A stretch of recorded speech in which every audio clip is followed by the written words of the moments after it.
expect something before the end of the year, or because Kelly Craft just says no meeting until the end of the year? Every day, she said. I think, as Ambassador Croft said, we are now going to work tirelessly to try and sort this out. The actual mandate expires on 10 January, so there is time to sort it out if everybody is willing to do so.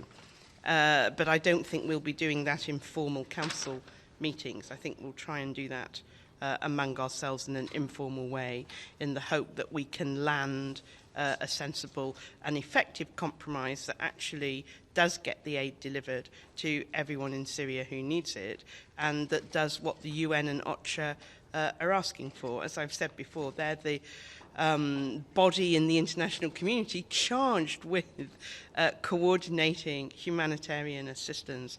We should let them do their job. Our job, the Security Council's role, isn't to block what OCHA needs to do.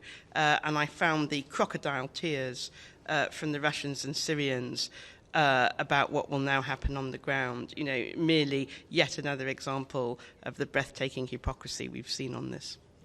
Ambassador, what would you try different in January? Because you've been negotiating for weeks now, and you changed the text many times.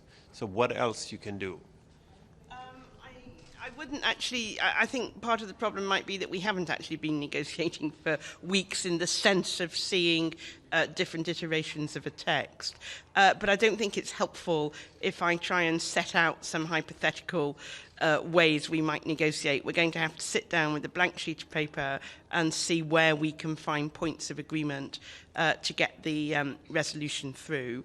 I would point out that the Russians voted for these resolutions since 2014, and only in the last 2 years did they move to an abstention.